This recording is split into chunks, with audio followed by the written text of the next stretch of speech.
Okay, we're now ready to begin the regular meeting of the school board, being called to order at 7:25. May I have a roll call? Ms. Livingston. Here. Ms. Rattel. Here. Mr. Holsizer. Mr. Conan. Yeah. Ms. Pelkey. Yes. Mr. Sorless. Yes. Mr. Robbins. Yes. Welcome to the first board meeting of our 2018-2019 school year. I hope everybody's had a restful summer. This is the time of year we are welcoming new students and staff to the District 36 community, and we are very proud of our schools and are eager to welcome everyone that's new to our community. We had a luncheon today for the new teachers, so that was a really good to see the new faces, and I think eager faces. Very good to welcome them to the community. What else? You guys, the administration, has been extremely busy while the rest of us have been taking our summer break, working on the master facility plan. So tonight we're going to hear a presentation to follow up where we left off in June, and the board will review a timeline for our educational master facility plan process. We look forward to moving ahead with determining a long-range plan for our community this fall. We'd also like to wish all in our community a fabulous start to our school year. Okay, no board, no public comment. Jennifer, communications. This summer, between June 1st and August 10th, there were 16 mentions of District 36 in local press. This summer, the school board received 13 communications. And in June, there were 3 FOIA requests, and all 3 were responded to. All right, and yes, welcome. I know there's still some summer left for those of you in the room who are parents at home with your children. We're eagerly anticipating Monday. As you can tell, the schools are in great shape thanks to the hard work of our custodial maintenance crews who do work tirelessly and work around summer programming to make sure we are up and ready for the start of school. So I want to thank all of our great staff members on that team. As Kristen mentioned, we also were very eager and excited to welcome our 16 new teachers to our school district. They're very well supported. They have a 2-day orientation along with a 2-year mentoring program, district access to literacy, math, science facilitators, and of course a very supportive building and district administrative team. It's always fun to see the new staff start to see a glimpse of the climate and culture here and just how student-centered and supportive we are. I also want to welcome 2 new administrators officially. I know they've been approved by the board, and we've seen background. Betty, again, is coming back to us. Betty Weir, who's our new assistant principal at Skokie. She was in the district for quite some time before she left and started her administrative career in Schaumburg, and now is back with us at Skokie. And then Ben Horowitz, you can say hi there, Ben. Okay, is our new assistant principal at Washburn, and has really hit the ground running and very excited. I'm sure it's a little eerie to be in school without the students right now and staff. So I'm eager to welcome the school year and welcome your leadership to the table, so thank you. This Thursday is when all staff come back, so to speak, and so we welcome them with a nice breakfast at Washburn and then an opening day ceremony, so to speak, where we want to make sure they leave very inspired and ready to take on a new school year. So they will start on Thursday all together, then they do move on back to their schools, and there's a tremendous amount of work to make sure that they are well prepared to welcome all those students that are eagerly anticipating Monday morning. We also would be remiss, and I know we're going to hear a lot more about that, but we truly want to thank, in many ways, VS Furniture for their amazing donation to Crow Island School. The furniture has arrived. It's been set up by VS Furniture themselves. They came in and helped the teachers set up the room with the various furniture that's developmentally appropriate, very flexible. The teachers, of course, have access to changing that how they see fit, and I'm sure the students themselves will have ideas about how to use this flexible furniture to inspire their learning. So we will make sure the board has access to the building and our community, and just really excited about that partnership. And I think once you're in there in a classroom, you see right now everything is in bloom, it's green, the windows are wide open, and you see this furniture. You really do feel the original intent of Crow Island School and what it's meant to do to serve children and their learning. So very exciting. Thank you to Julie and Lindy, who have really made sure that whole process, which is a wonderful process gift, but it's a lot of coordination and logistics. So thank you to you and your team. And that's it. So we're ready to launch into a new school year. So tonight we have, as typical, just make sure to remind everybody, we'll go through quickly informational items. Those are meant to be just updates. There's memos in the board packet with more information. You can ask any questions along the way, but you try to make that pretty efficient. And then after we go through those memos, we are going to shift to 2 presentations this evening. The first is on Future Ready, our Educational Master Facility Plan. And that is really, I'm going to kind of cut to the chase here. There isn't going to be any real new information being shared. We just want to make sure we clarify for ourselves, the board, the community, exactly where we are in this process so that we can launch from this point forward, hearing from our community via a survey poll that's going to be coming out within the next month so that we understand the decisions before us and where we currently are in that process. So we'll be going through that. Brad and I will be taking you through a number of different steps, and as we know, we have various subcommittees to kind of weigh in on that. And then we will also hear, as Brad mentioned, we'll hear from Barry and Brad to talk a little bit about the new federal policy, ESSA, that has state and then local implications related to school accountability and school finding. So we'll go from there. That's good.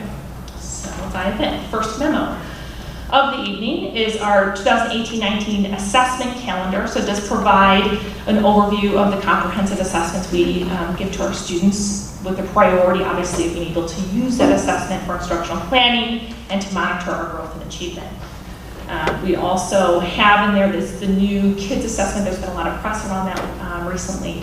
So that's a new kindergarten assessment the state mandated. It's an assessment, early observational checklist more than anything, early in the school year, to look at students' readiness in some academic and social emotional areas. So we just are starting to understand what that means to us, and you see some preliminary information with that. We also have our new Trier ERB results from the Washburn class of 2008. So this is just one component of the portfolio used to place students at New Trier. So we received those results over the summer and shared those, and you have some comparison past as well. Enrollment update. This is good news. We are tracking. This is between Linda and Daniel trying to track our enrollment. It's at this point of the year, it does bounce a little bit until we know exactly if we have those students coming to us in the classes. So we feel really good about it, just with about a few days away. But we are tracking very close to our demographer's projection. So our projection was a total of 1612 this year, and we, as of today, so it's been updated since we're at 1601. And so we have about a dozen other families coming into queue, so to speak, that have started the registration process that we anticipate will finish. So we will be very close to that projected number. It's obviously, it is different school to school. Hubbard Woods is tracking higher than projected, really a little lower, and I think Crow Island is exactly where they were last year. This is now as far as the number of students. So we'll watch that carefully and come back to you in September with the staffing update as well.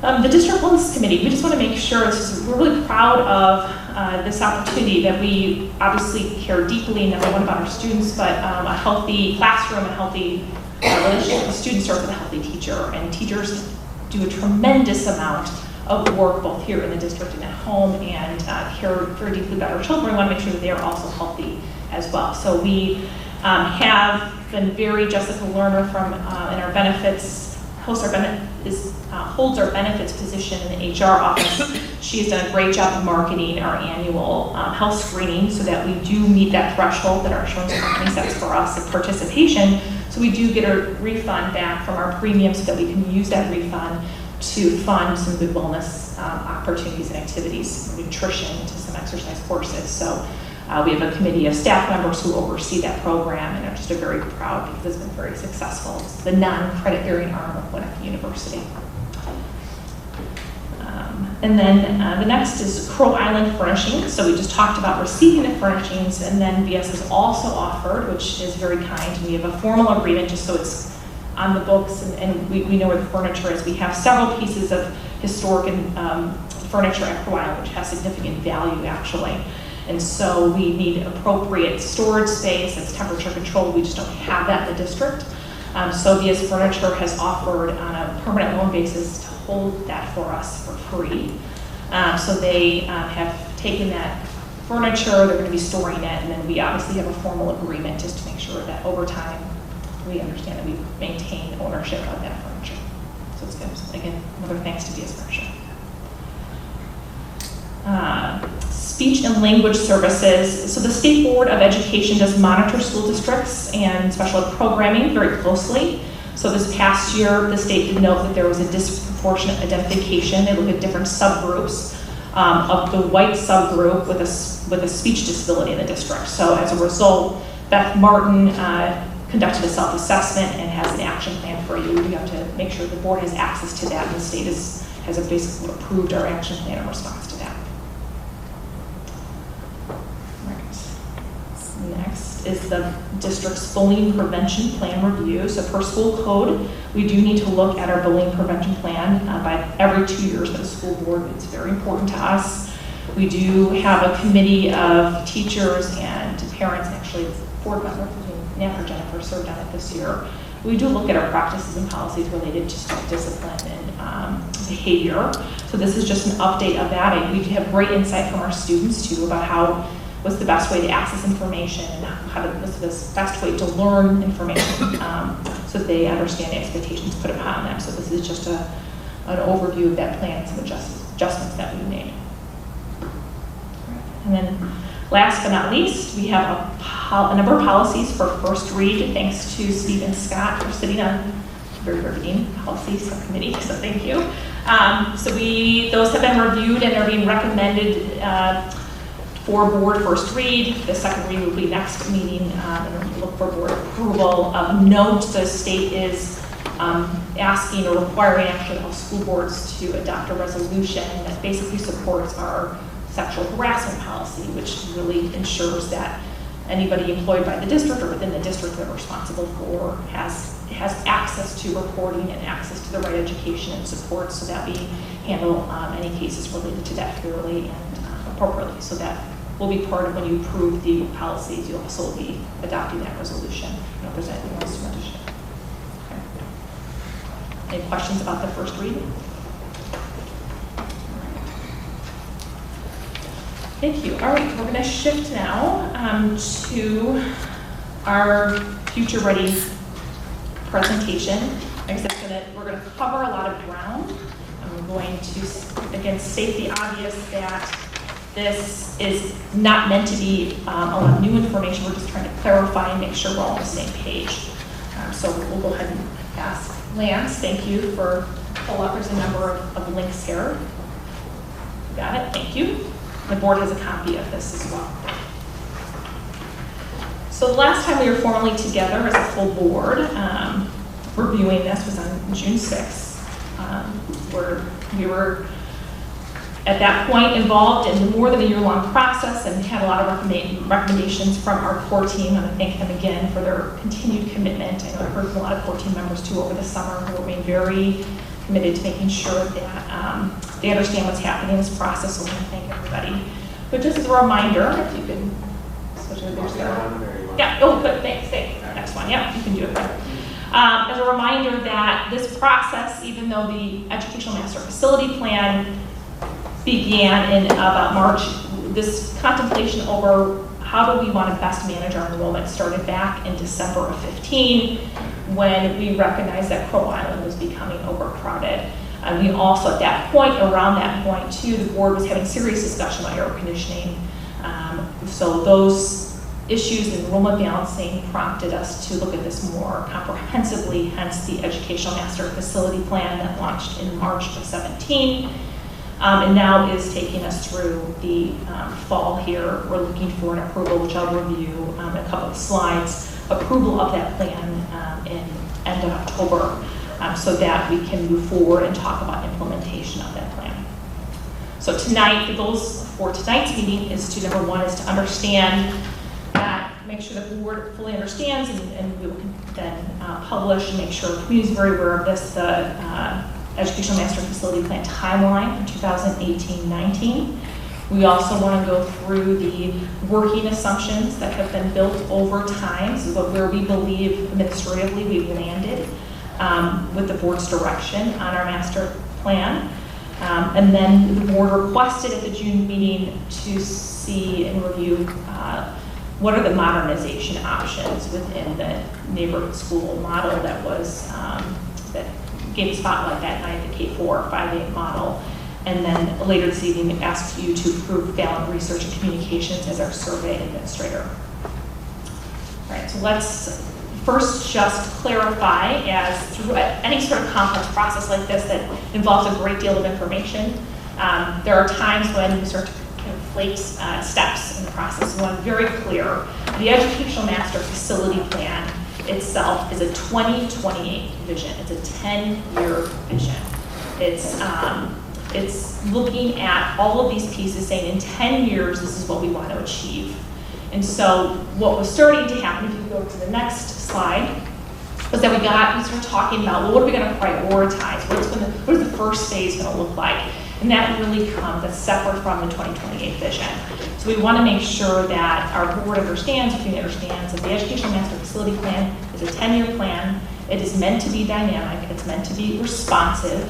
You know, what we plan 10 years out will likely have some modifications along the way, but we need to have that comprehensive vision so that decisions we make are going to have domino effects, right, as far as investment, because we're talking about various upgrades or infrastructure, but also when it comes to enrollment, when it comes to our financial future, we want to make sure that those all line up. So this 2028 vision, this is sort of the missing link. We were first looking at enrollment balancing. We've heard from our parents who've been impacted by the kindergarten short-term process that we need to see that vision to understand why we're making some of these changes to student enrollment so that we know what the benefit ultimately is going to be. So that is what the 2028 vision is meant to serve. So that's the Educational Master Facility Plan.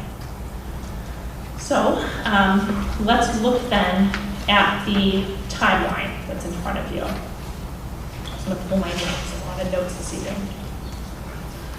All right, so I'm going to ask if you can please hold any questions until I walk through this timeline, and then chances are I'll be able to answer some things you're thinking about as I walk you through this. So first of all, the timeline itself has, which is very important, it has the months across that it takes us from now until April 2nd, where that date is purposeful because that would be when a vote would take place within our community on a referendum, should we choose that path. And then right below that is a commitment to continued communication with our community. So that is ongoing. Kate has a comprehensive communication plan that's been linked in the board packet, and so that we have continue to make sure that there's two-way communication with our community. So now if you look at the timeline itself, you'll see that there are two colors. Those are purposeful. The first set of meetings and milestones there have the mint color. Those are all meetings and the work the board has that specifically deals with that 2028 vision. It maps the long-term Educational Master Facility Plan.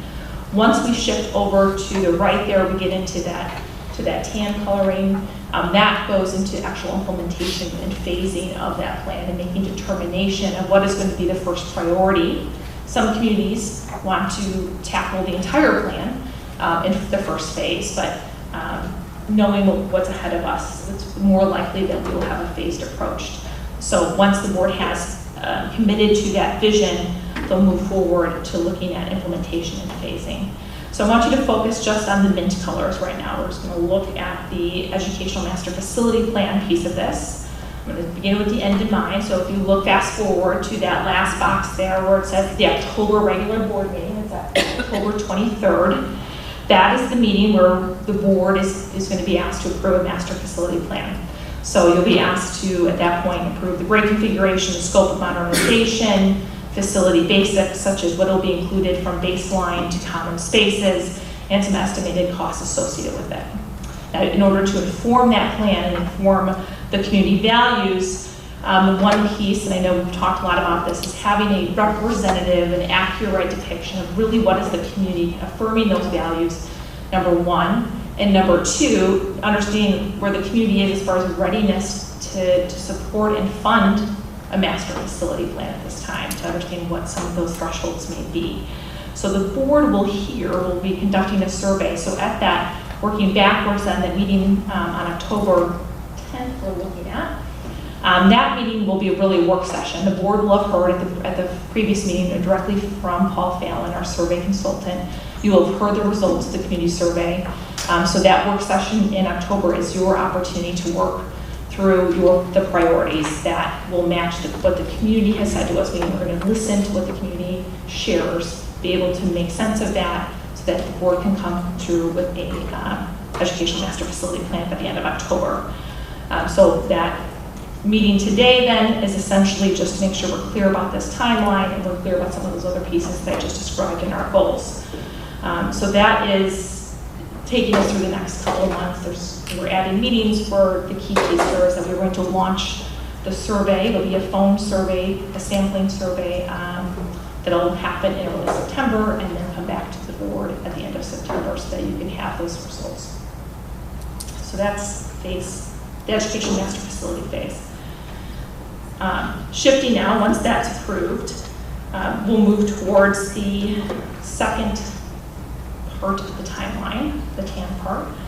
So the board will then, looking at a potential referendum in April, the board will have work sessions then immediately following that master plan approval. We'll try to look at, okay, what will phase one look like? We know what the community is going to value first and foremost. We understand what level of funding the community is likely to support at that time. So the board will then go into its mode to really dive into some of the planning associated with that phase one work.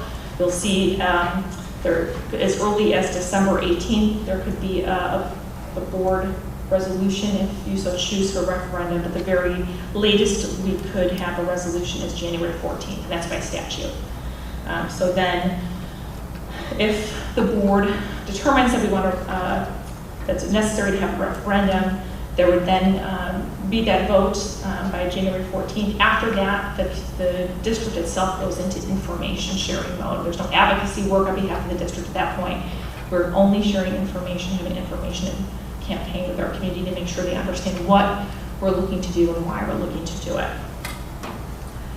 In that process too, we'll want to consider any RFQs for architects just so that we can move forward as quickly as possible should something pass. And April 2nd would be that community vote. So I want to highlight 4 key takeaways and I'll open it up to any questions you have about the timeline. So number 1 is that for a referendum, for the board to pass a referendum resolution, the resolution is an invitation to the community to weigh in on the issue at hand. So it basically puts the decision ultimately in the community's hands. So the vote that you're taking potentially as a board is simply an invitation to the community to say this is worthwhile for community input and we want to know if it's worthy of their support. Number 2 is the master plan is visionary. It's a long range, as I said.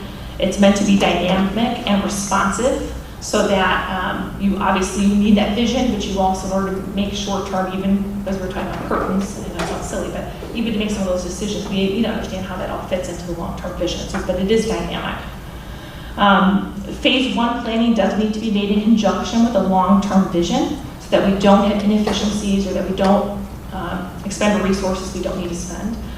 So we want to make sure that we make smart community investments. That's why it's important to have both the master plan, the 2028 vision, along with the phase 1. And then finally, just to restate what I said earlier, is that the survey or poll that will be out in our community here will really help us affirm or understand the community values, number 1, and number 2, their readiness or funding readiness to support a project like this. So you'll have a lot of information available to you that you've been looking for over the next few weeks here. So questions about the timeline? You've had a chance to preview it, I know, so. Okay. All right.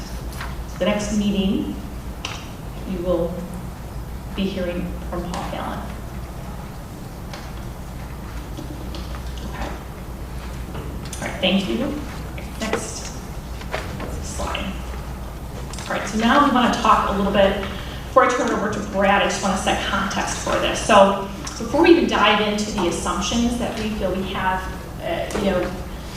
making sure, because we've been truly reviewing such detailed level of information.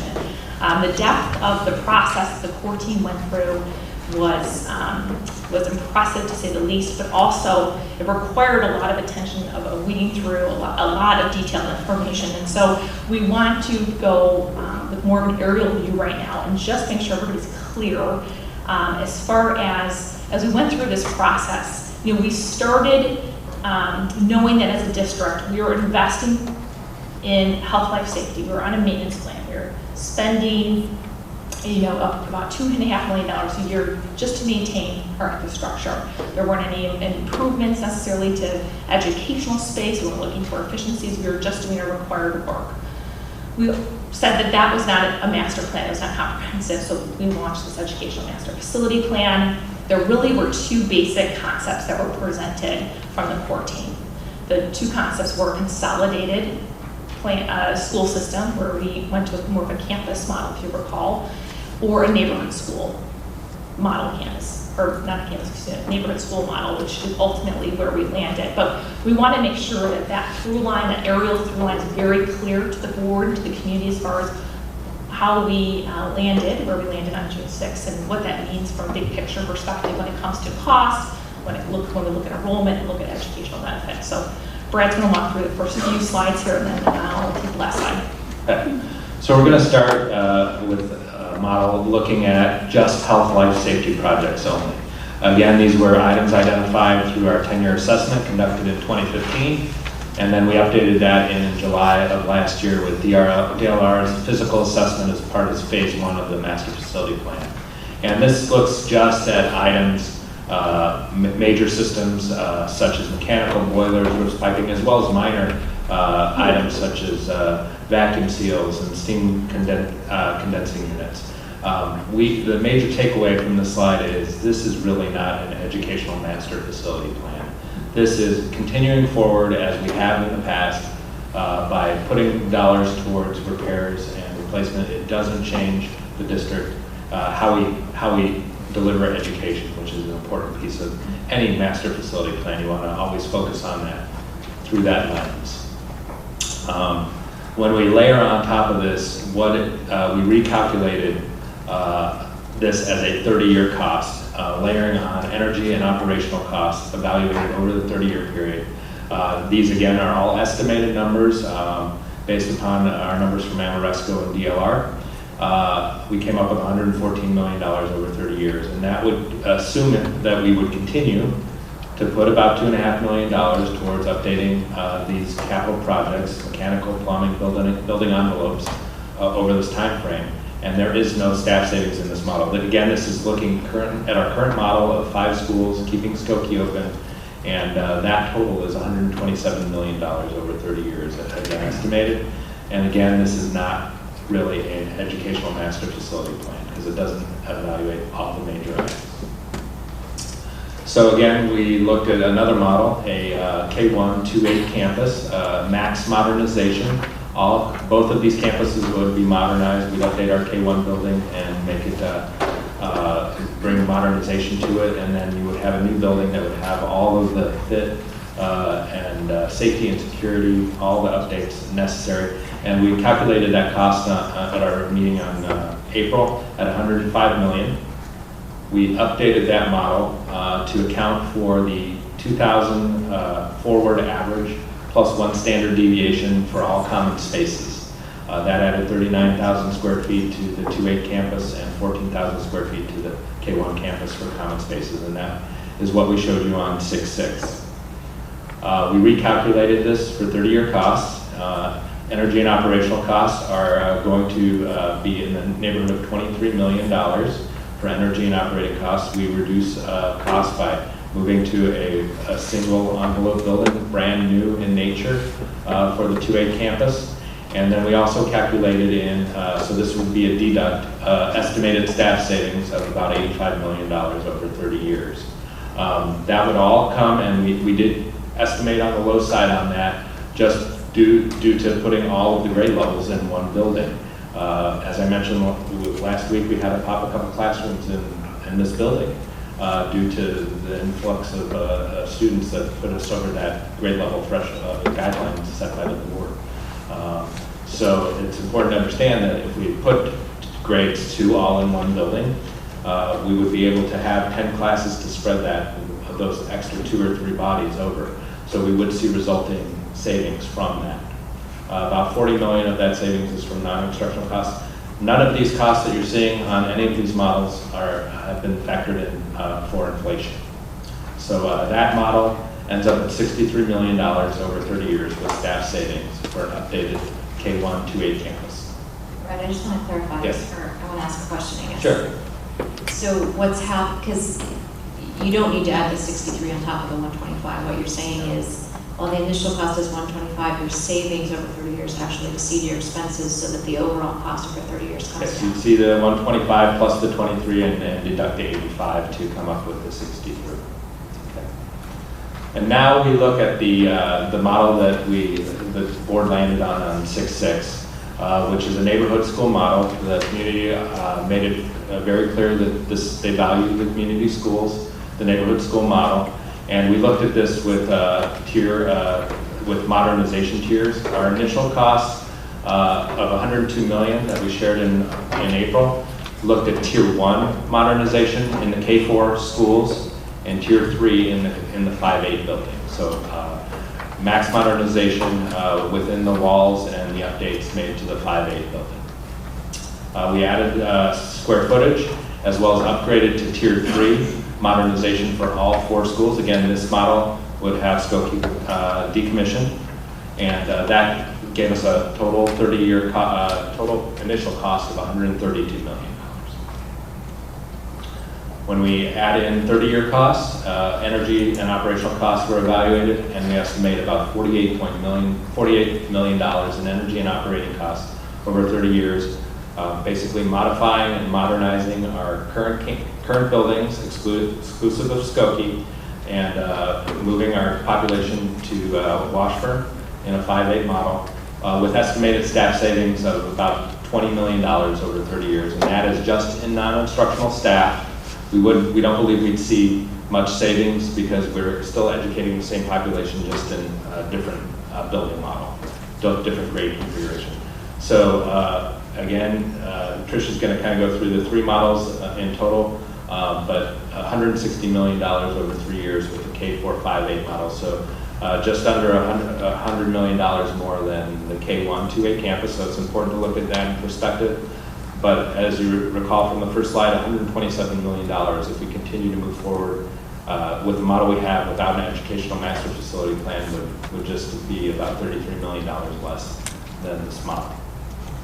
All right, so in summary, just to thank you, Brad, for going through the context for these numbers. So, you know, what we decided is that the health, life, safety projects only, the 5 school current model where we are maintaining our school structures, and our community has done a great job maintaining it. Our schools have served us well, but this is, as we've determined, this is a time to stop and examine, is our continued investment in this manner the best investment for our community, for our children, and for our resources. And so with the model that we had been working under, you know, not only were we, you know, updating systems or parts of systems, we were also seeing more and more inconsistencies in electrical access and domestic water quality. We were looking, you know, that our facilities are inaccessible to people, to students and staff and community members. And I know Matt loves metaphors, and so I know we've talked about this before, but this is a bit like, you know, this is not child-centric, so it's just helps understand this concept a little bit, but it's more or less, we bought a car, we bought a vehicle, let's say our average 80 years ago, it's the average age of our buildings. And it absolutely gets us from point A to B. We've taken care of it, but you know what? It's missing seatbelts. It doesn't have the safety and security features it has. It doesn't have good air quality, good airflow, right? It just gives an example that we've invested in this, we've maintained it, but it's certainly, gets us to A to B, but is it something that still is going to be modernized enough to help us advance where we want to go? So we know in our schools, for instance, that we have outmoded instructional spaces or a risk of being outmoded, and we also have currently the enrollment imbalance that's continuing on. So next, then we looked at it, and this is not meant to put this back on the table, this is just for illustrative purposes, but one concept was to consolidate, and the board in the early 80s looked at the same thing. It's natural as part of the process to say, okay, what would happen if we consolidated our school system? We were able to essentially rebuild most of it, so you're getting the most current set of safety and security measures, the most updated and highest quality, environmentally sound, energy efficient materials. You're looking at accessibility, and of course the instructional spaces would be kind of reset for future and a flexible use from now, what we know now about educational space and how it best serves students' needs rather than from 80 years ago, and then how do we eliminate that enrollment imbalance in the future. So that was something under consideration. About over the 30-year time period is actually about half, factoring in these estimated costs, about half the total cost, but that was not something that was clearly supported by this community, and we valued and recognize that. So where we landed on our neighborhood school concept then was the K458. And for instance, in that 2028 vision, if the board chooses to pursue this and pursue at the end of that 10 years, we want to be tier 3 modernization.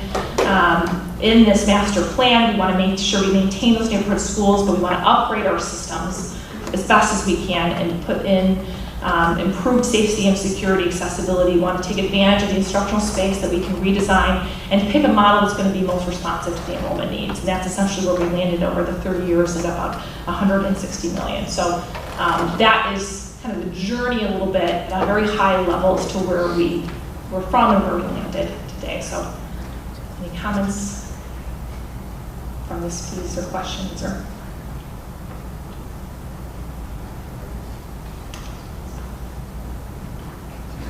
Okay. Oh, there are two big letters. What was it? Look at the big letters. Yeah, oh yeah, we put that in there just to make it clearer. And we're trying to go backwards in this process. I just want to make clear, or make sure this is clear. So the first model is if we kept operating exactly as we do today. No air conditioning. Correct. No change in pipes with respect to lead issues. Correct. Does it include ADA access beyond what we have now? No, so it's not, it's just the schools? Just health, life, safety items, the $13.5 million that was identified, and the projects related to that. Does it deal at all with any of the things we will be legally required to do, like ADA? Yes. And all of that? Well, That's not built into Not that. retro, like retrofitted. forward end modifications like we'd have to do, like the ramp we added, it has to be the ADA grade threshold. So this is our schools as they have been for 80 years as we've maintained them. Okay. Just because I did use the car analogy, and this is where I feel like this is the number I've been asking for since the beginning. What I knew to be the case, right? My intuition was that this was the case. I sat up here for a number of years and sat for all these meetings. But it's actually not close. This is the definition of obsolete. It is better to, if it costs you more to keep the old car with no air conditioning and no seatbelts and no driver assist and no radio and no nothing, which is what we have, than to buy the brand new car that has all the safety features, etc., then you should actually, you have to do it. Like we have, that's what our job is. We have to do it.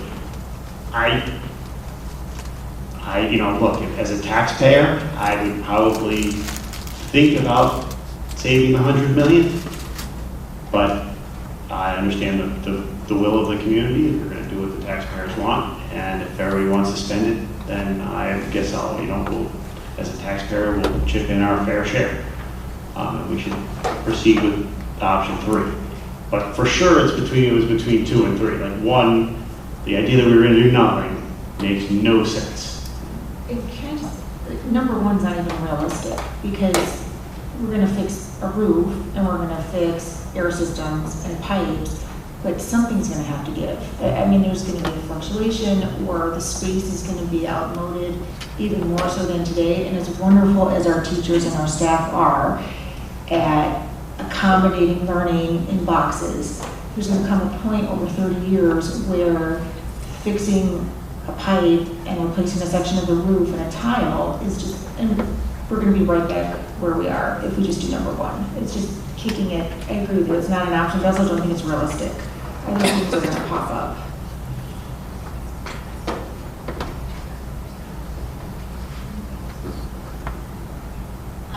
Just wanna, do we think that this was clear, these numbers were clear when we made the decision to take the new principals, or when we took 2 off the table? I'm asking, I'm not expressing an opinion. I think what's important, I think a lot of people had the same feeling I did. I think what's important to remember is the context is 30 years of basically a $40 million budget is basically $1.2 billion. So what you have to do, I mean, simplistically, if you take the 60 million, divide by 30, that's $2 million a year. And what I was trying to figure out was the community feeling and trying to go back and look at comparative numbers. And what I heard was the community was willing to pay a premium, not maybe 60 million as a number, but 60 million compared to $1.2 billion. Starts having contextual feeling, 6%, 7%. You know, it were sort of differences in cost. And that's how when I went back and was doing the math and tried to figure it out, that's sort of what I heard too, which is we're willing to pay a premium for neighborhood schools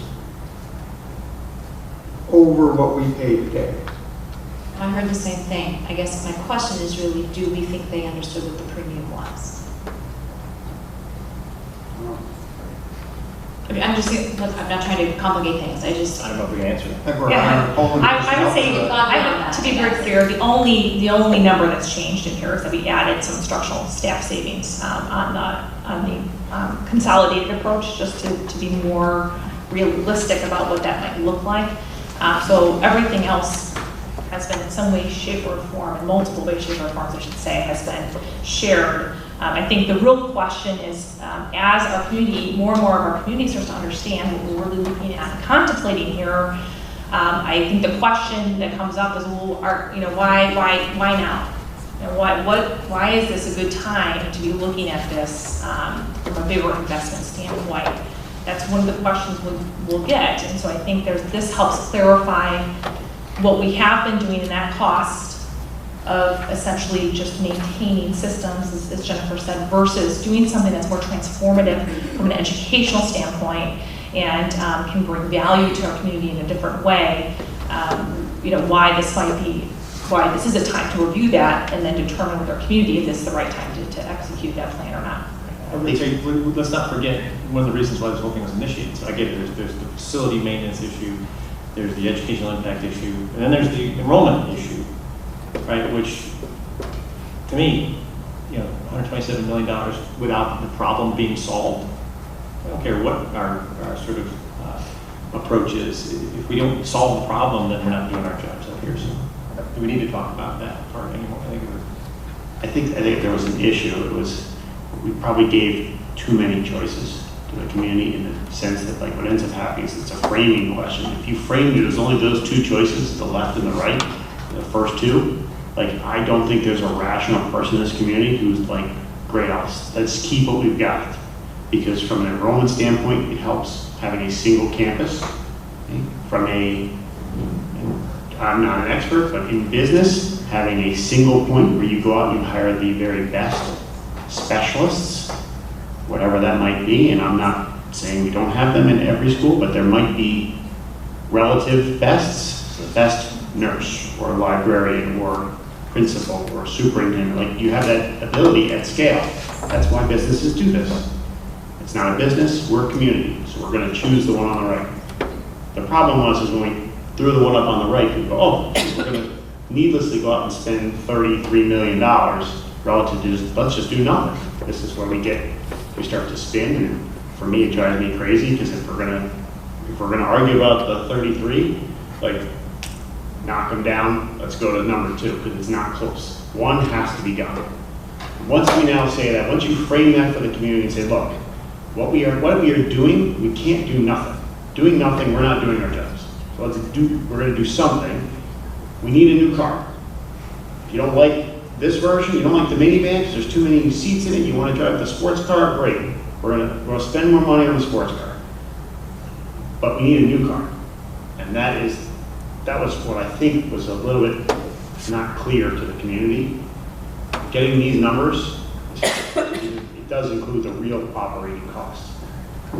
Right, and I think part of this is just, there's a lot of speculation, assumptions what the community thinks. That's why it's so critical now to go out with a concerted effort with a specialist to actually get a representative, accurate understanding of what the community does value and understanding some of these choices as far as their readiness to support this and fund this sort of project. So I think that's the key important piece that we need to listen to once we get those results back.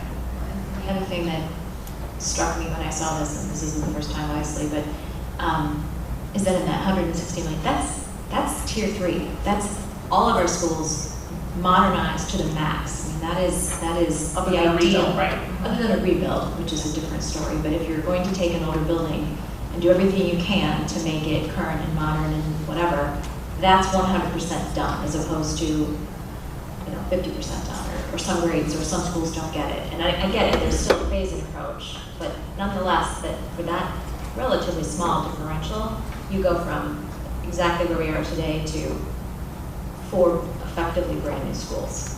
Not brand new, but 4 very modernized, Upgraded updated schools. So, all right, I'm just going to move us a little bit unless there's anything else that anybody wants to say to the working assumptions, because that'll take us a little bit of time. But I think there's some clarity here around the big picture. That's why I wanted to go back to this, just so there was this, again, a launch pad as we go into the decision-making mode here over the next 2 months. Okay. All right. Thank you, and thank you, Brad, for helping with that presentation. All right, the next piece it's a 4-page document. Brad and I are going to be as efficient as possible. This is, again, all information that we have reviewed at this table. We just want to be very clear that this is where we are. So we'll go through each section, listen to it, and if there's no questions, we'll move forward. So these are our working assumptions for our educational master facility plan. This is the 2028 vision. This is the 10-year plan. We're not talking yet about phase-in. Our schools, again, have served us well. This community has supported the school district, has supported maintenance. We're just at a pivot point now of reevaluating 80-plus-year-old average age of buildings, the amount of resources, but also the key element here is the evolution of teaching and learning. And even when Carlton Washburn next year, by the way, will be his 100-year anniversary to when he came in, and Progressive Ed was really born here. We have buildings that were built even before that time, obviously, that we were committed to this approach as well. So this is an opportunity for us to truly advance and give our phenomenal teachers additional tools to use to meet the needs of children. So the first section, of course, is vision for teaching and learning. So as we just shared, we want to continue to advance our vision and give our teachers the tools that they need to meet the needs of children. The long-range plan is meant to provide learning environments that provide the effective and efficient use of our teachers and to leverage their abilities to influence children's growth and achievement. So from a student standpoint, the outcomes here, Scott and I talked about this. Sorry, I don't mean to interrupt you, but for the board, we don't have the paper in front of us here, so if anybody needs to access it, you'll have to do it.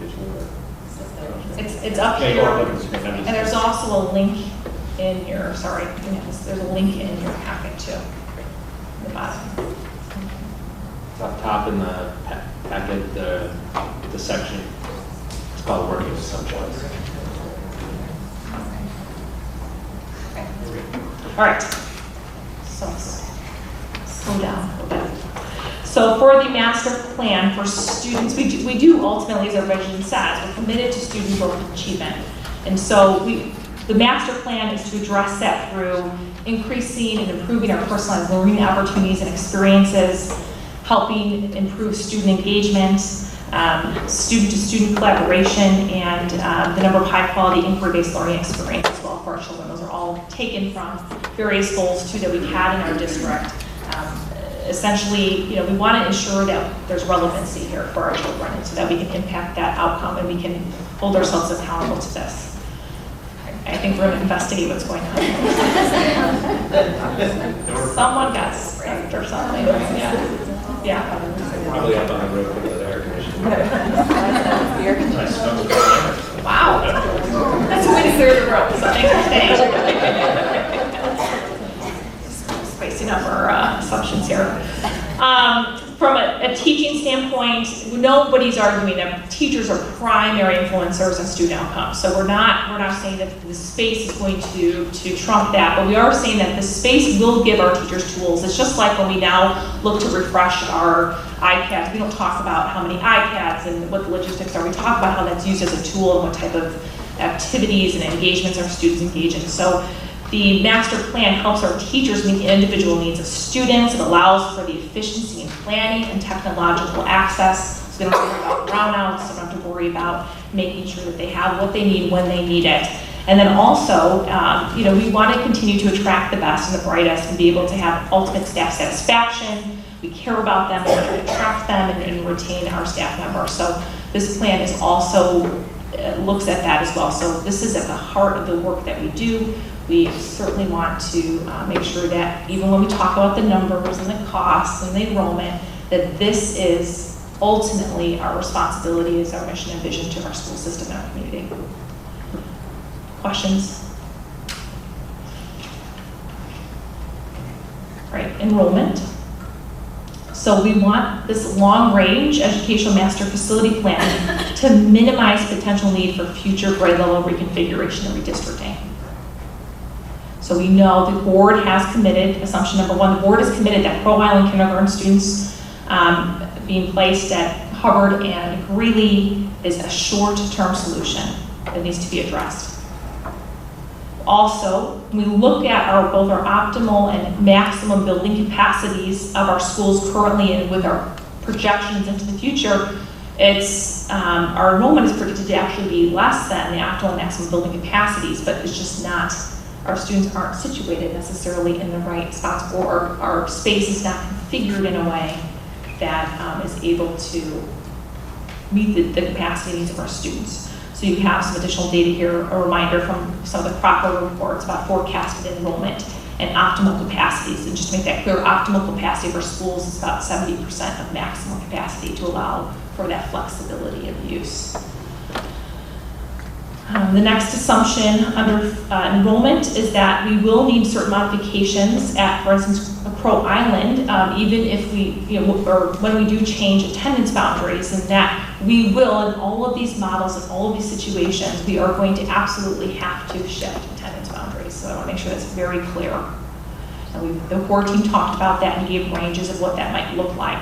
And a decision on that, the timing of that, has to work in tandem with the educational master facility plan. And if that leads into a referendum, that really is a domino effect for determining when boundaries would be shifted. It would have to coincide with any construction that might be taking place. So that timeline, which I know everybody's eager for, is going to have, the implementation is going to have to wait until after we have a master plan and if we do go referendum route after that. But we will make sure that we engage our community and revise those guiding principles that we're using to make decisions about boundary shifts. So we will, after there's a master facility plan approved, we will re-engage our community in refining those guiding principles for redistricting.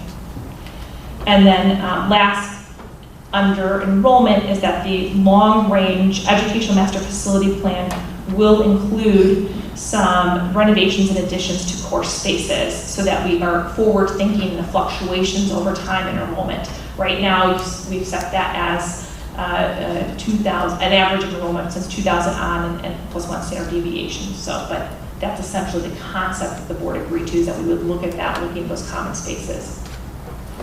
Any questions where we are? So silence is approval. Okay, just to be clear. As Greg said, one's gone, one's gone. All right. Brett. All right, moving on to facilities. Our educational master facility plan looks to maximize the function of our existing facilities and takes into account the broad interests of the community at large. The long-range plan, again, it's a 10-year, 2028 plan, will support a K-4, 5-8 grade level configuration and maintain our neighborhood schools. It will also address the baseline facility needs equitably across all of our schools, focusing on key items such as health, life, safety and security, accessibility that meets ADA standards, HVAC upgrades that will address indoor air quality and temperature regulation, as we're aware that's important to the learning environment for both the student and the teacher, domestic water pipe, and electrical capacity upgrades. This will provide modernization to support student ownership, which will offer choices for student learning, instructional flexibility with spaces that are flexible, and promote active learning, address lighting, electrical access and reliability so we can avoid brownouts, and support our numerous technological resources that we have in our buildings. Air quality, again, necessary for thermal consistency. As we are aware by the many studies, this does affect test scores, it does affect the ability to learn throughout the day. Acoustics, making sure the noise factors aren't interrupting learning, and configuration of color and visual aesthetics, as well as wayfinding. We'll see some of that in our updated furniture at Crow Island, as well as our updated learning spaces throughout the other buildings. In this model, the Skokie School could be decommissioned, moving grades 5 through 8 to Carlton Washburn. This would require renovations and additions and intentional planning for these groupings, this new grade level grouping. Any questions on the facility working assumptions? We'll move on to the financial perspective or costs. The long-range master facility plan will be implemented in a fiscally responsible manner, with the hopes of maintaining or increasing community property value. This is a value proposition in any community where they're looking to update schools. Schools are noted as the primary reason why most young families move into a neighborhood. So we need to make sure we're providing that value and making sure that that is maintained. The long-range master facility plan will recognize critical data related to the priorities of the community. We've shown that through the models we've looked at. We will identify the funding level support and determine the implementation pace and the potential for a phased approach to a comprehensive plan. As Tricia shared tonight, we're talking about a 10-year plan. We're not talking about funding it all up front. We're talking about phasing this in and determining what that phase-in would look like over the next several months according to the timeline. We want to determine the community appetite for the cost of phase 1, and phasing is a key. With the K-4, 5-8 concept and decommissioning of Skokie School, the master facility plan will incorporate a scope associated with the baseline needs at a minimum. When we talk about that baseline without Skokie, we're looking at a $45.9 million figure. Both initial costs and 30-year costs are shared as reference during the planning phases, and inflationary factors are not included in any costs. The initial costs model of the K-4, 5-8 range between 104 and 132 million, depending on the level of modernization done at the buildings. And the 30-year costs that we shared in our evolution slides earlier, the current 5-school configuration with health, life, safety only, 127 million, a K128 configuration at 63 million, and neighborhood K4, 5-8 campus with tier 3 modernization, 30-year costs look to be approximately 160 million. Any questions on that assumption?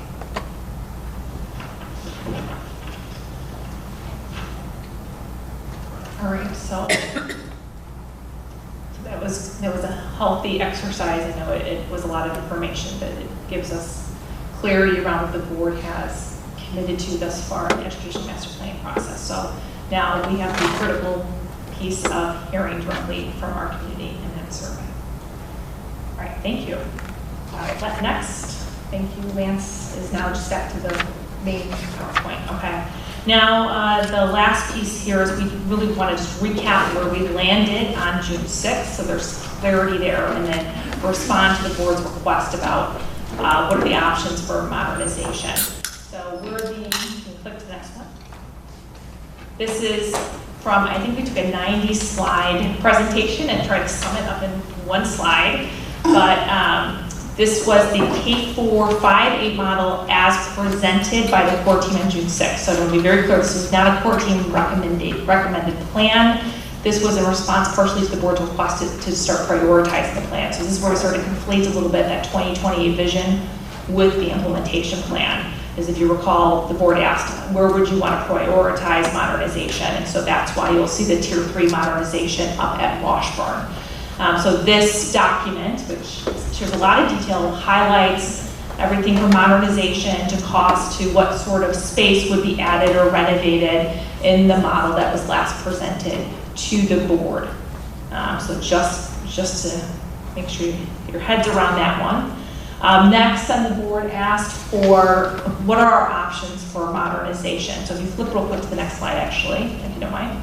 This is a definition that you've seen before that says, okay, what's basically included in a Tier 1 modernization viewpoint versus a Tier 3.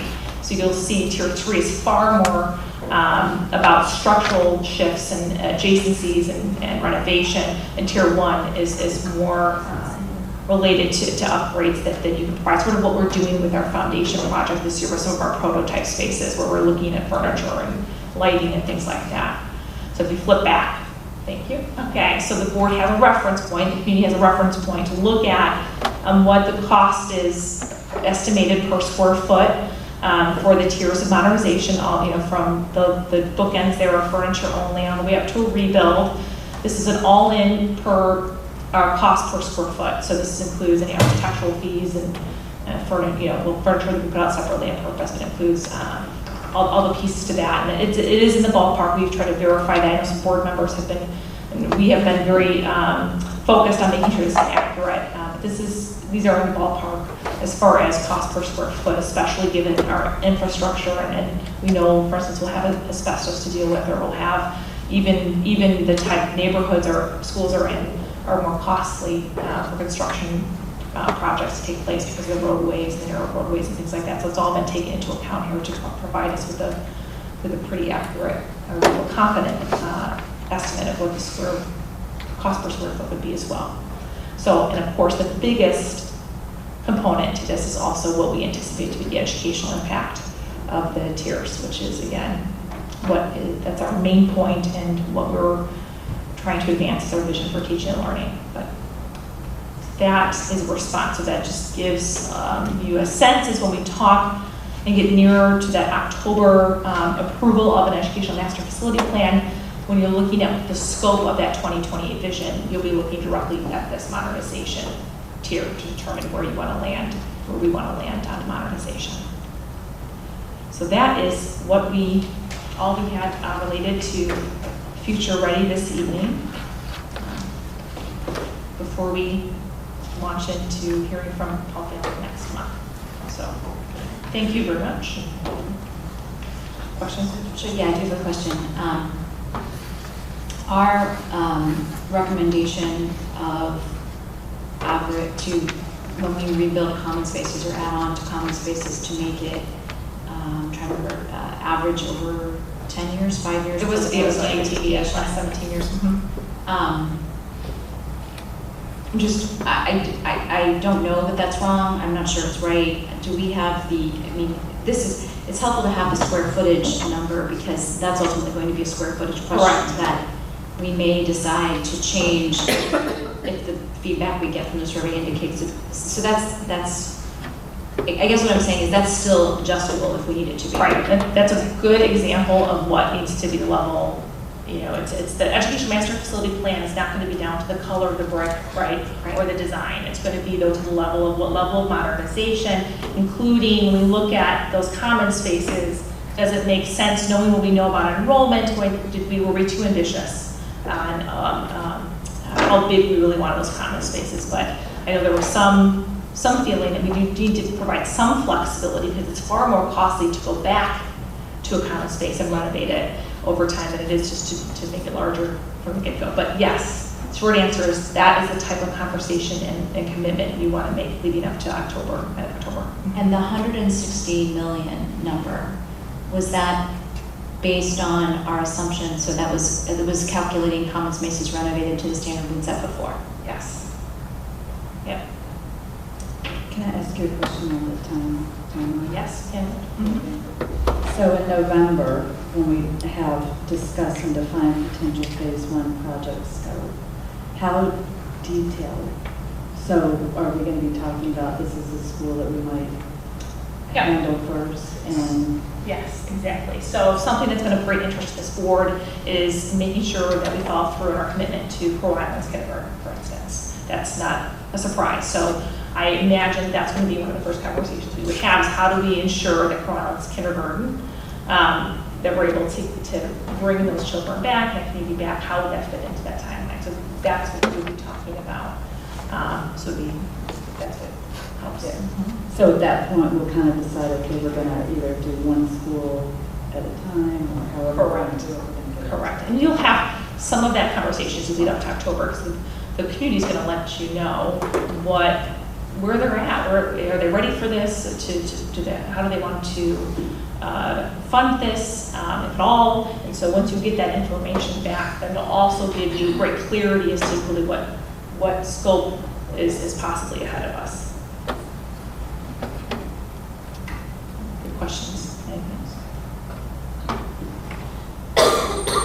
I do want to thank the district office staff over the summer because we did try to synthesize a lot of information to make it helpful and bring some clarity. So thank you to Brad who's here and Human Resources and Maureen has been helping us and Barry. So everybody at the staff is working this summer to make sure that we are launching, like I said, from a clear perspective here before we get our community feedback. So thank you. Thank you to the board members who have been meeting one-on-one as well, giving some insight to this. I appreciate that. Okay. All right, we have one more presentation. So I'm going to turn it over, I believe, to Barry to look at what ESSA new laws mean to us locally. I will say this is something that all the township school districts collaborated on as far as what the content would look like for a presentation like this. And, thanks.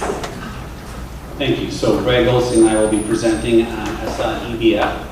ESSA is the Every Student Succeeds Act, and EBF stands for Education Evidence-Based Funding. So everyone's pretty familiar at this point with NCLB. ESSA, in essence, is a replacement of NCLB and is the main accountability measure. This diagram shows there is a partnership at the federal level with the Department of Ed and the state level with ISB. So just kind of bring everybody up to speed where we are at right now. This fall we'll be rolling out new school report cards. We'll have new accountability measures.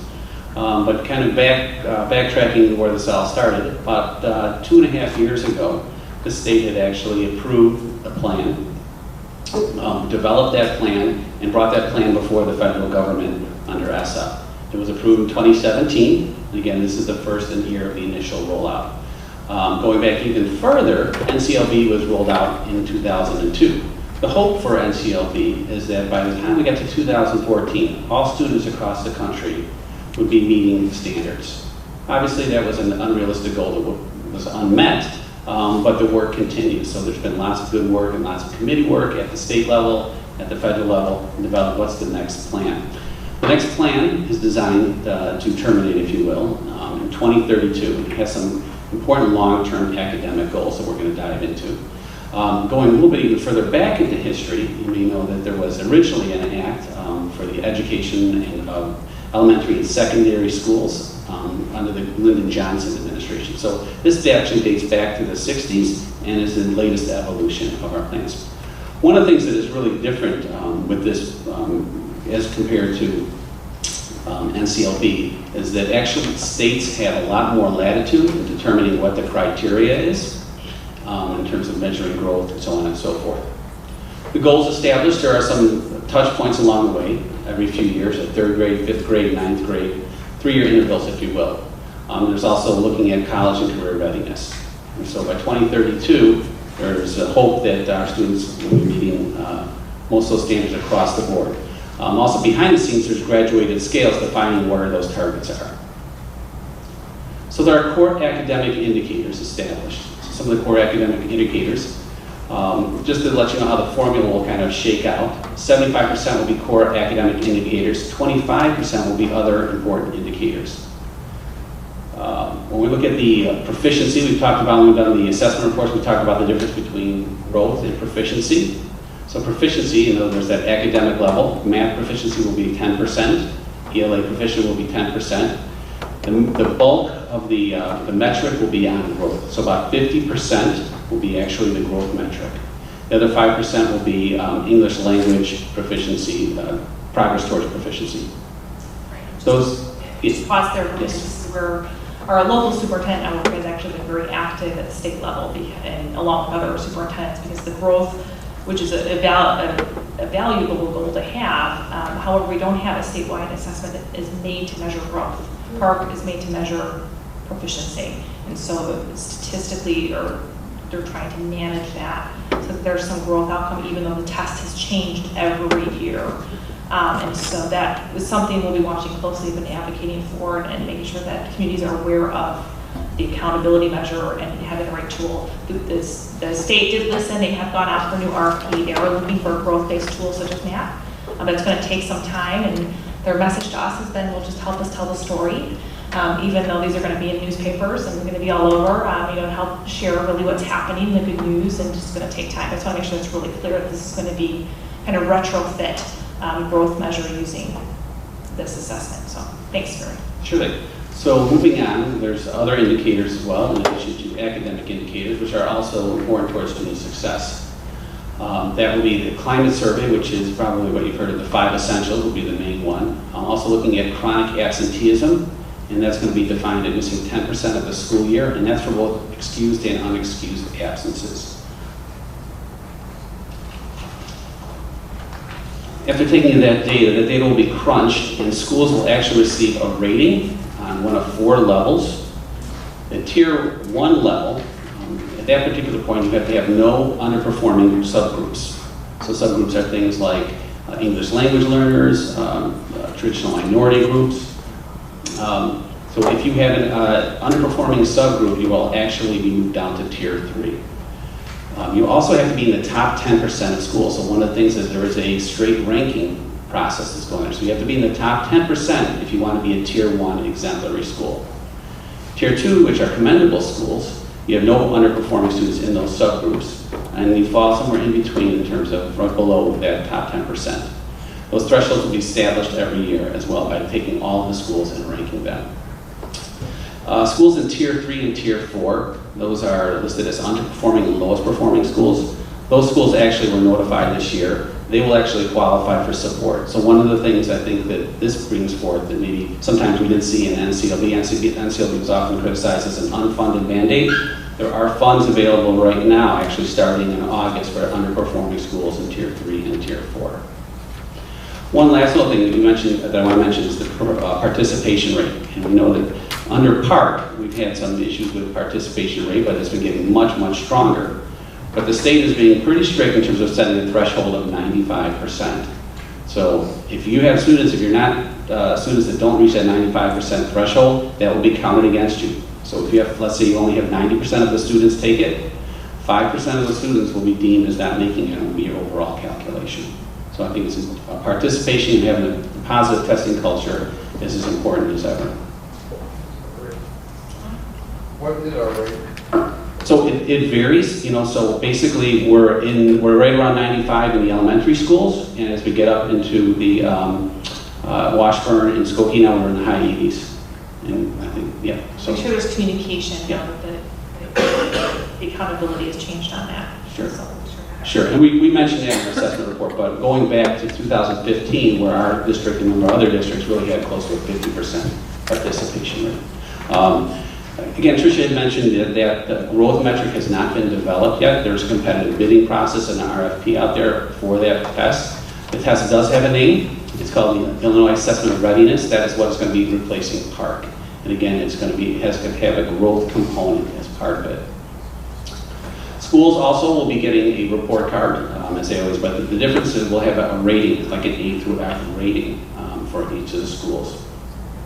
And so there is a somewhat, right now, complicated matrix in how that rating is determined, but that will be coming out as part of the school. That would be, yeah, next school year, just to clarify, there's a lot of discussion still about this, is just the irony that most districts are actually moving away from letter grades to begin with. Right. But number two, that this is again, getting at the spirit of this new law is to help districts work together. So presumably we could be asked to help one of our districts in tier 3 or tier 4, but having this sort of rating is something that is causing concern for us. So as Trish had mentioned, and I mentioned too, the growth is an important part of the new process, 50% at the elementary level. That has not been determined yet, so that will be not part of the first rating. Also, that climate survey, all schools have not taken the climate survey the first year, so that will not be part of the rating. So, more than half of the metrics that will be used for school ratings will not be used in year 1. That being said, it is the state's intention to have all those ratings online for 2019. When you say climate survey, do you mean? The 5 essential survey that's sent to, typically, schools will give it every other year. Yeah, so it's basically talks about, that's what I was. It's not global climate, right. it's I know we can talk climate and about. culture, yes. Right. yes. Yeah, but we wouldn't want to take the climate survey here, at least not in September at the elementary schools. Okay. Anyway. Barry, can I ask a quick question? Yes. When you say, you were talking a little while ago about the different subgroups, so how are the children who are in our special ed programs, is that a different subgroup, or, and then what about students that we've outplaced? Are they still considered Winnetka students, or are they considered at a different school at that point? There's a certain amount of days that you have to be in a school to be counted for that school. It's 134 days, so that depending on where the student was at any given time. In terms of those subgroups, we have students that have IEPs, that would be a subgroup. We actually have students with disabilities, that would be another subgroup. We have students that are limited English proficient, but also students who were previously limited English proficient and now are English proficient, so those recent students. So those are some of the groups. Also, you have things like low income, certain, particular minority groups, Hispanic, Asian, Black, Pacific Islanders, Native Americans as well. Those would all fall under. And Barry, what's the N? I know the typical sample size, that's pretty small. Typically, I thought it was 20. 20 students. Right. It used to be higher than that. So if you have 20 students in any of those categories, then you'll be reported and held accountable to that. So that's just the new law. It's a shift to. Exactly. So if you don't have that many students, which makes sense, if you have 3 students, it's not going to be counted against you. How are those students counted? As your general population? Yes. It's get rolled into your regular number.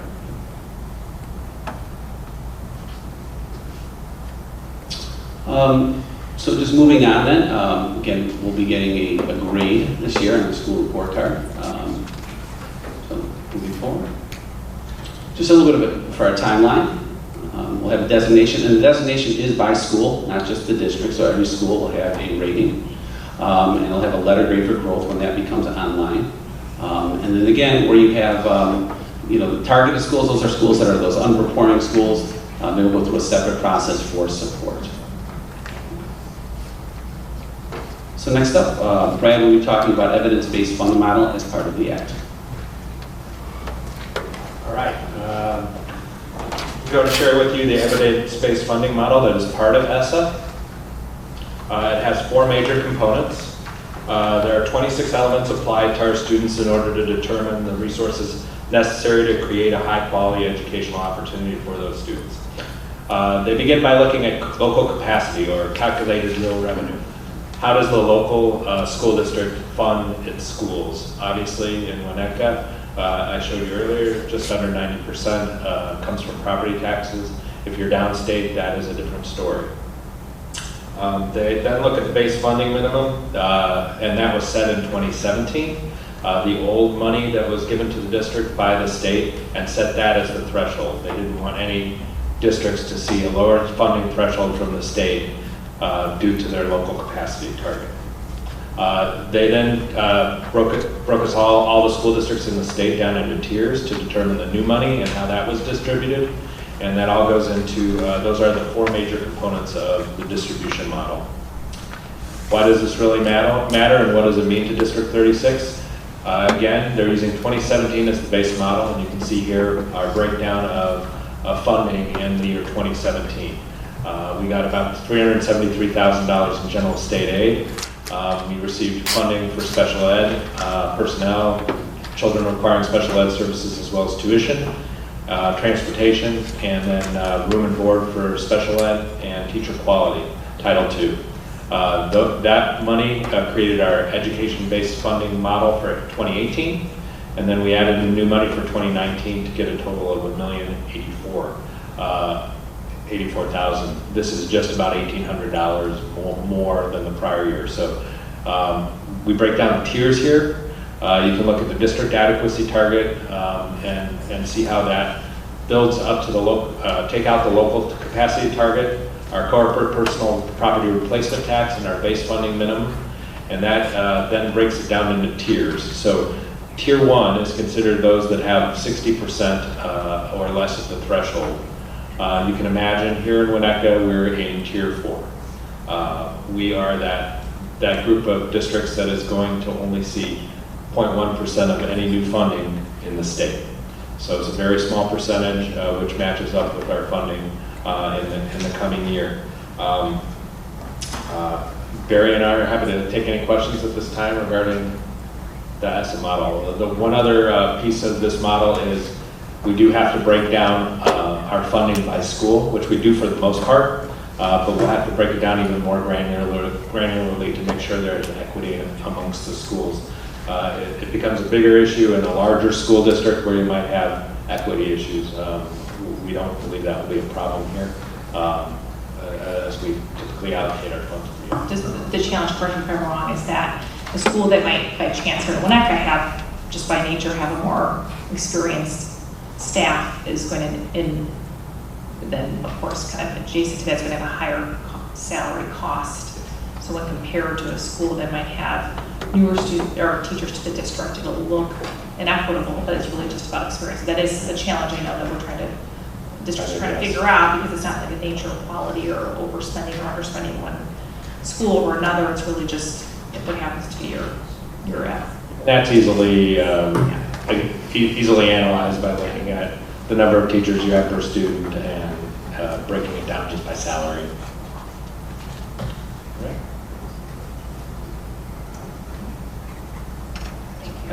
I know. Oh, question? Is there any way for us to become tier 1? I don't think we want to become tier 1. No, I mean, realistically, our local capacity target will always typically be higher. So the clear, obviously, we were the worst or near the worst school district or state in the country as far as inequitable funding from community to community. So this is a major step to allow some of those school systems that are unable to even fund what the state required or calls bare minimum level of funding support, that does allow those schools to have important funding to make sure their children are getting a level of service that they need as well. Give you an indicator, our adequacy level at this point is 184% is what the state calculates. So is this kind of the beginning of a solution, or is this a solution that may be modified over time depending? Does that make? It'll be modified. As far as the funding model, they'll be examining it and seeing how it's affecting all the districts. But my guess is it could be modified just as we do from an NCLB to If laws change, elected officials change. I'm just wondering if we're likely to see if this is kind of like the tip of the iceberg, or if this is, we're seeing the iceberg. Well, they're still talking about pension. I mean, there's larger buckets to their funding, but how is there a graduated scale for different cost factors that the state is taking on that could be applied? Like locally, we always have that sort of concern, is that for local areas that can afford more to offset what the state is spending for pension. That has always been a worry. It's never been true. It's never, I want to be cautious. We don't always awfulize the possibilities, but they do look at different school districts with different access to resources to potentially. That's That's a million, and our pension contribution from the state's near on 8, isn't it? What was that? What's the number the state pays for our pensions? The state pays for our pensions. I don't have a breakdown on that. $5 to $8 million a year. I think it's probably in that neighborhood, That's probably a little the bit higher. Yeah, I mean, that's the risk, because if they ship that to us, it makes that look like a chicken feed. Yeah, there isn't talk of shifting the entire burden all at once. It would be done in a gradual mode, but yeah, it could be significant. Where's elsewhere? No, that's a humorous issue. I mean, this is, no, that's scary. This is new revenue, that's why I was asking. Yes, this is new revenue. Yeah, it's not, you don't view this as changing, drastically changing the fluctuations of what we get from the state, it sounds like. No, we haven't seen large increases from the state over time in the past. This is just kind of setting the baseline, and we're going to be along that baseline in the foreseeable future. We're not going to see. Ever. Right, so there's no chance for ever any more, so just Yes. And the worry is if we have to pay the pension costs. That's scary. Correct. All right. Thank you.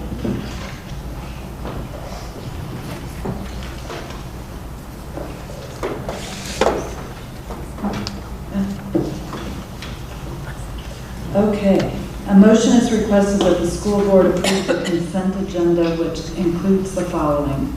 Payroll and invoices for the period July 9th, 2018 through August 21st, 2018 as follows. Payroll, $533,581.37. Invoices of $256,440.98 for a total of $3,190,022.35. Personnel report as revised in closed session. Employment certified staff, employment classified staff. Resignation certified staff, resignation classified staff. Unpaid leave of absence certified staff, unpaid leave of absence classified staff. Board meeting minutes, regular board, school board meeting, May 22nd, 2018, special board meeting work session, June 6, 2018, regular school board meeting, June 6, 2018, special board meeting, July 17th, 2018, policy subcommittee meeting, July 18th, 2018, special school board meeting, July 30th, 2018, and facility subcommittee meeting, July 30th, 2018. Been a lot of meetings. We did. Thank you. Okay, may I have a motion? So moved. Second. Okay, roll call. Mr. Holzhauser. Yes. Mr. Tell. Yes. Mr. Surlis. Yes. Mr. Conan. Yes. Yes. Ms. Pelkey. Yes. Ms. Livingston. Yes. Okay, a motion is requested that the school board place the fiscal year 19 tentative budget on public display and to have a notice of a budget hearing to be held at 7 p.m. on September 25th, 2018 at the Herdwoods Elementary School, published in a locally distributed newspaper at least 30 days in advance of the budget hearing. May I have a motion? So moved. Roll call, Linda. Mr. Surlis. Yes. Ms. Livingston. Yes. Mr. Tell. Yes. Mr. Roberts. Yes. Ms. Pelkey. Yes. Mr. Holzhauser. Mr. Conan. Yes.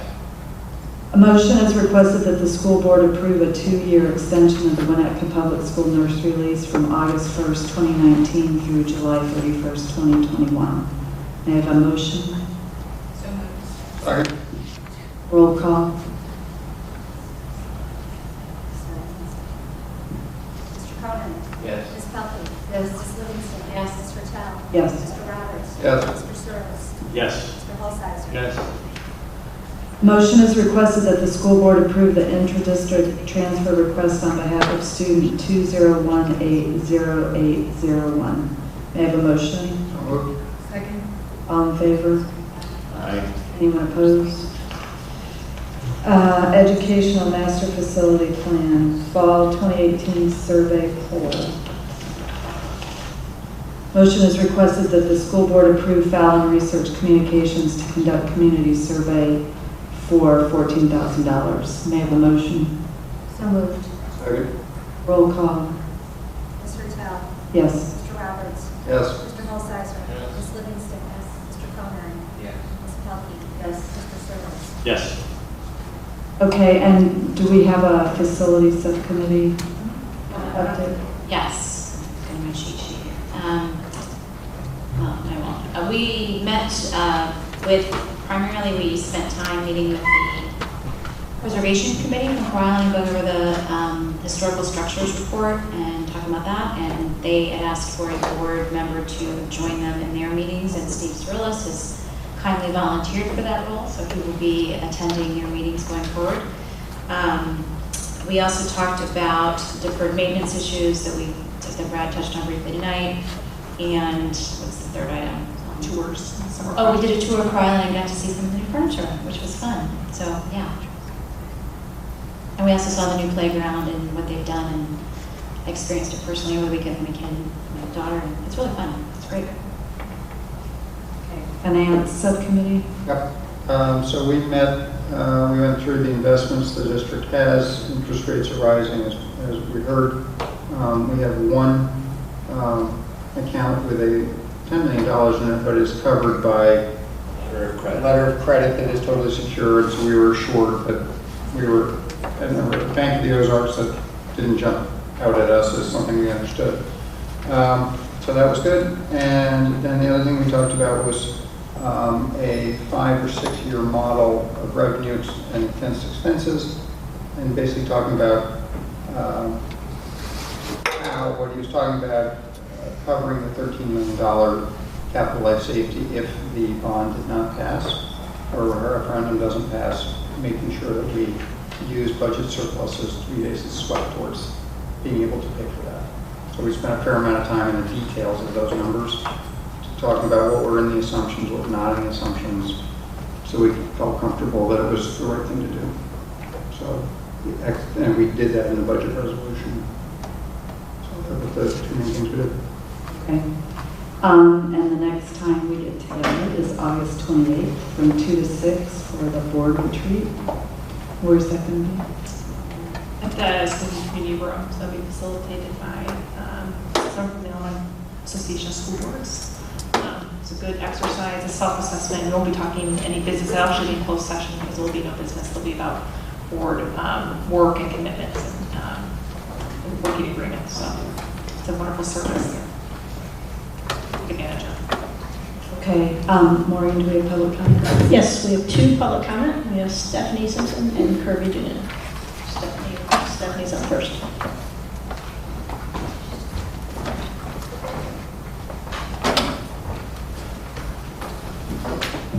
Hi everyone, I'm Stephanie Simpson. I have an incoming first grader at Crow Island. She was at Hubbard Woods this year, so I've been very engaged in the facilities conversation for about 2 years now and have been to almost all of the meetings.